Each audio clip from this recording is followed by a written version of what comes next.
Magandang hapon.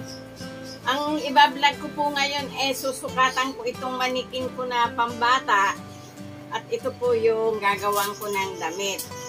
Yan. Pag ito po, ang sinusukatan ko lang yung shoulder, yung bilog ng ulo, yung luwag ng kilikili, yung dibdib, yung bewang, at saka po yung haba ng dress.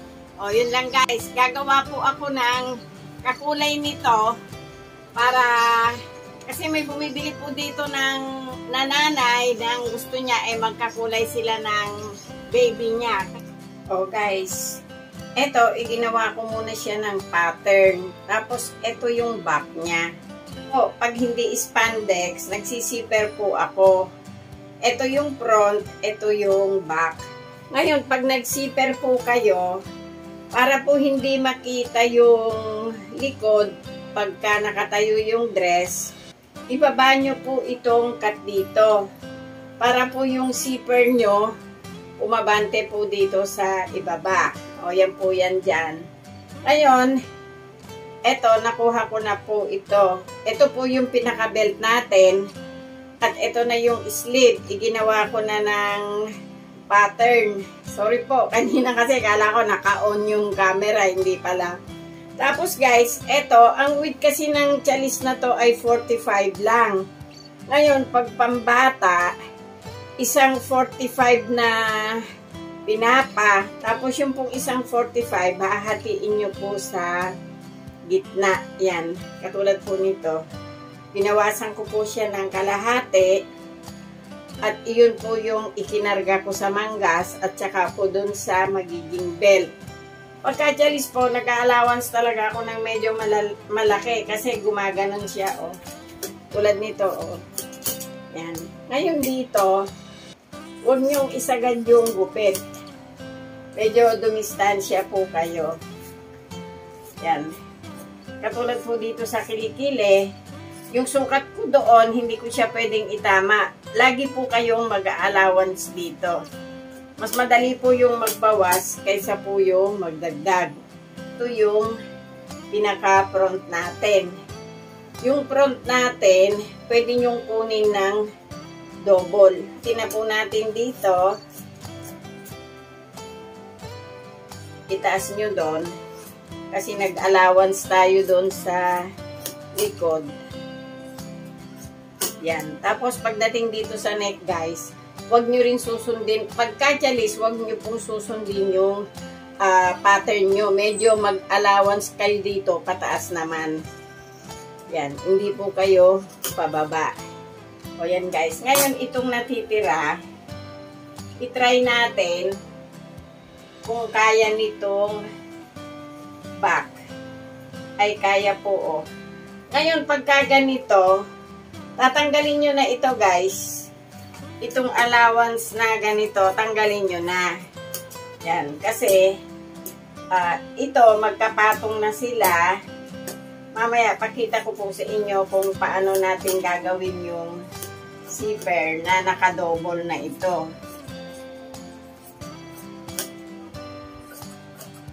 O, yan. Ito na po yung back. At ito na po yung front. Ito yung laylayan na may kasamang sleeve na at saka po yung ating belt. Yun lang po ang parts nito. Guys, ito yung front natin. Pag nanahi kayo ng back to back, ganito lang yun. Pagdikitin nyo, karayagan sa karayagan, leeg.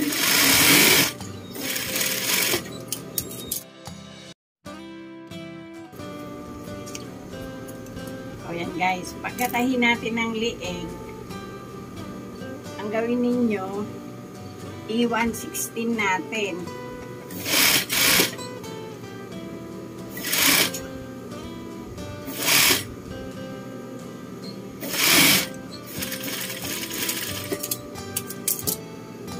Na 116 na po natin, etong shoulder, idikit nyo po siya ng doon. Pagdikitin nyo, tahiin nyo po sa ibabaw. Ngayon, dito naman sa kilikili, i-flat nyo ng ganyan tahiin nyo naman sa tagiliran. Sa kabila guys, ganun din. Ito na po yung neck natin sa front. Punta po tayo dito sa back. Ang tatahian nyo na lang dito ay itong V nya. Kailangan ipantay nyo siya doon.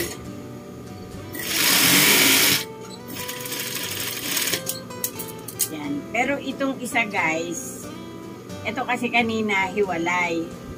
Ngayon, pagtikitin natin dito,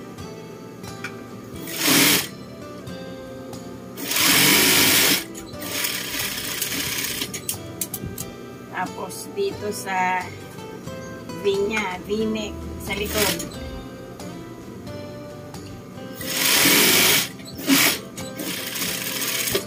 Yan. Ngayon, ito guys, bago nyo idapa, kunin natin yung front natin kanina.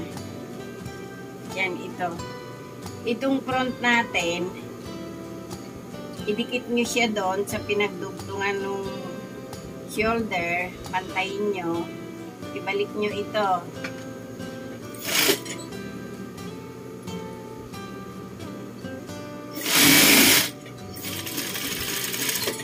Oh. Ngayon, yung kabila, ito naman kabilang shoulder, dito nyo rin. Patong nyo siya doon, pantay nyo doon, ibalik nyo yung kabila.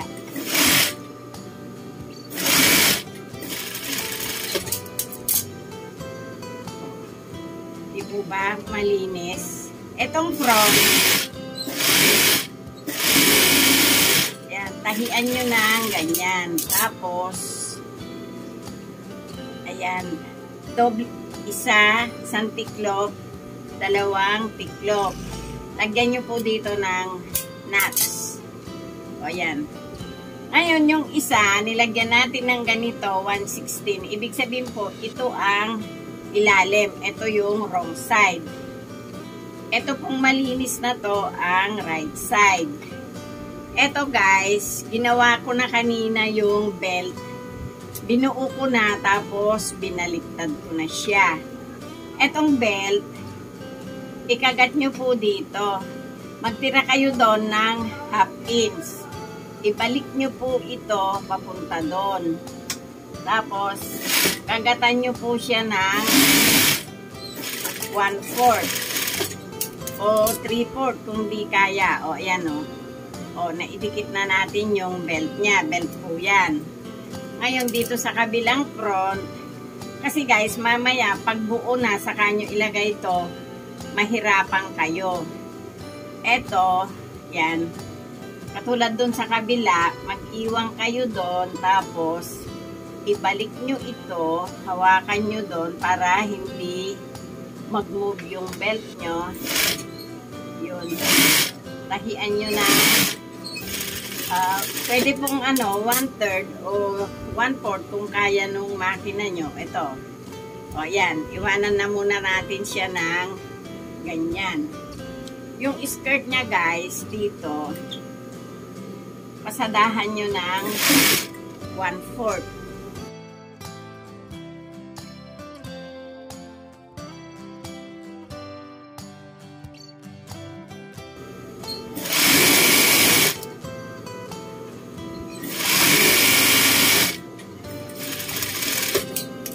Na 1/4 na natin yung apat na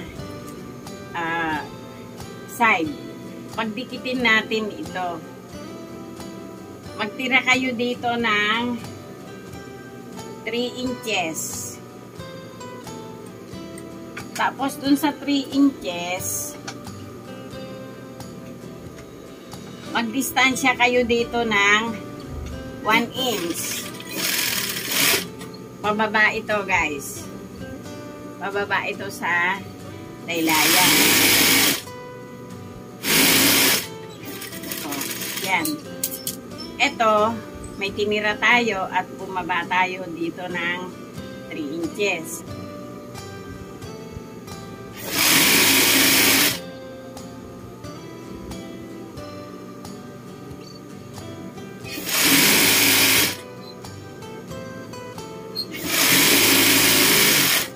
Ngayon guys, ako pag nag-shearing, hindi na po ako gumagamit ng shearing foot. Dito na lang ako. Kasi ito po, isi-shearing natin.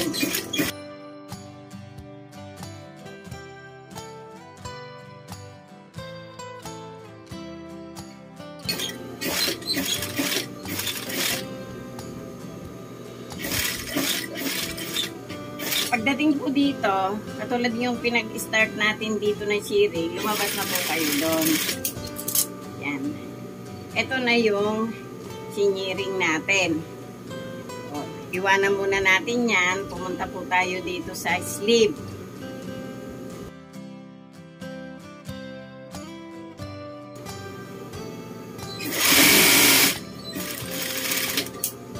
Ngayon, hindi na tayo malilito kung alin yung wrong side, kung alin yung right side. Kasi nilagyan na natin ng belt yung front kanina na malinis at hindi ito may 1/16.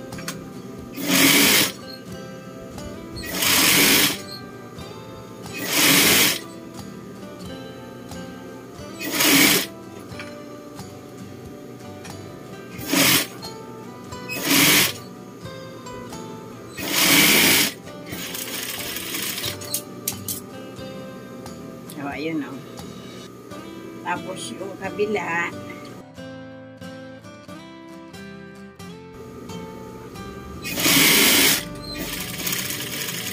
O, ayan guys.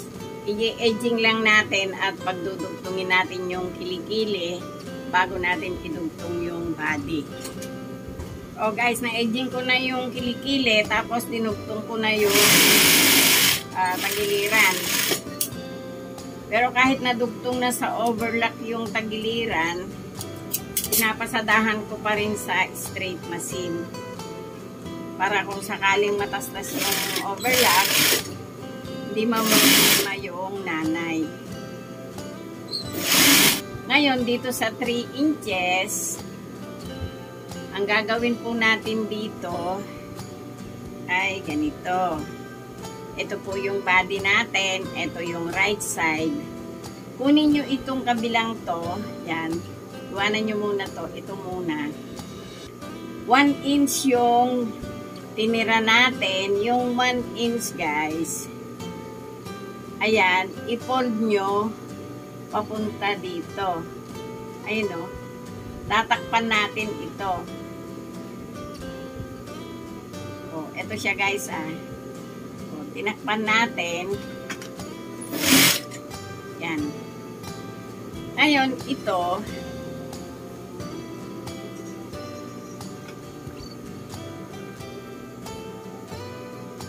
itahin na po ninyo papunta dito sa tagiliran. O guys, ito yung tagiliran natin.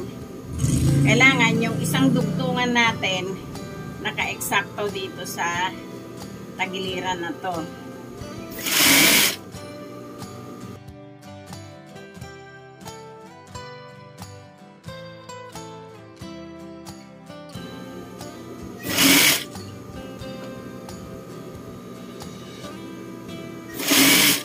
Oh, ito guys, oh. Kanina, yon pinasok natin. Ito, ganun din. Yung 1 inch doon, ipulupot nyo doon sa body.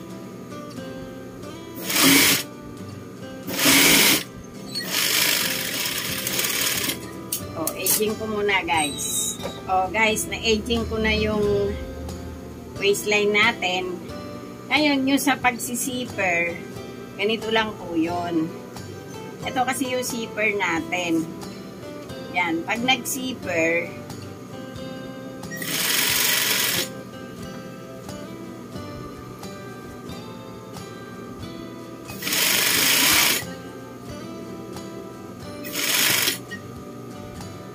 ayun, pag nandito na, itusok nyo yung karayom, ibalik nyo po yung zipper sa taas. Tapos ito guys, yon, ibukan nyo yon, i-spread nyo, para itong zipper, masakop yung ibaba. Ayun siya guys, oh. Sakto lang tayo. Yan. Pagtigil nyo po doon,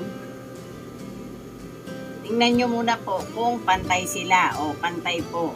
Ngayon, pagdating po dito, mag-lock po kayo. Yan. Pag na-lock nyo na po doon, putin nyo yung tela. Pumunta po kayo dito sa bandang ito, sa ibabaw. Yan. Ayun guys, oh, pantay naman.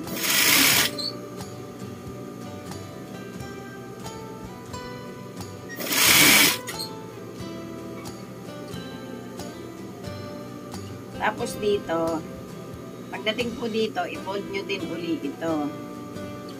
Yan, tingnan nyo kung pantay pa din sila. O, yan, pantay pa rin. Ito ay atras nyo doon.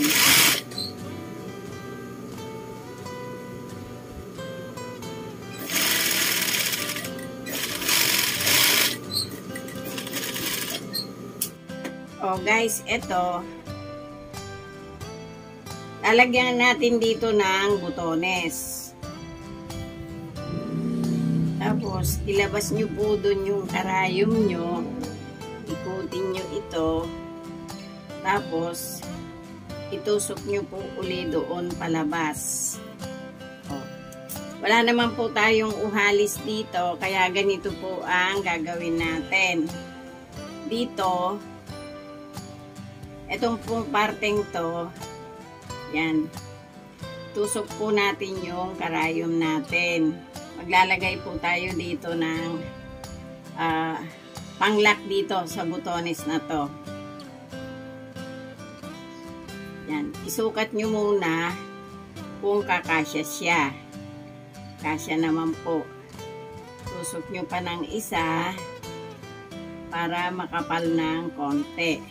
Ngayon guys, hawakan nyo doon. Itong sinulid nyo, ganun lang ng ganun. Doon kayo manggagaling sa ilalim. Ayun o.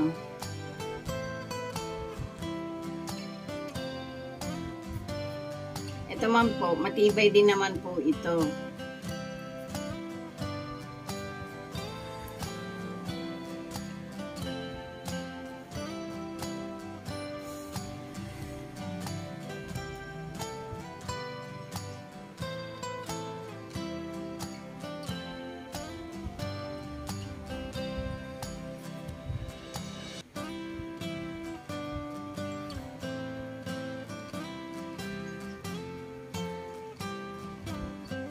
Yung, pag natapos na po ninyo, mag-lock po kayo doon sa ibabaw na yun. Pero wag nyo po doon puputulin. Ilayo nyo po yung karayom nyo. Yun.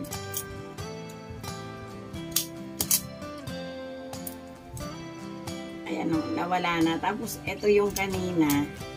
Tanggalin nyo po siya. Ito guys, o. Ito, isusuot na po natin dito sa butones.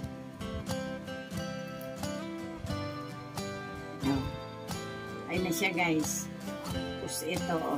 Oh, isusuot ko na po sa manikin para makita nyo. Natupian ko na rin po ito kanina. Oh guys, ayan na yung tinahi kong baby dress. Oh, yan. Yung ribbon nasa harap. At kung hindi po zipper ang ilalagay nyo dyan, hindi po magkakasya sa liig o ulo ng bata. Yan, ayan. Tapos guys, yun namang malaki, yan yung tinahigo kahapon. Sana may nakuha kayong ideyang konti sa ginawa ko ngayon. At sa mga nanonood na aking videos at mga nag-subscribe, thank you po ng marami sa inyong lahat. At yung hindi pa po nakapag-subscribe, mag-subscribe po kayo para doon sa susunod na videos. Thank you, thank you, thank you.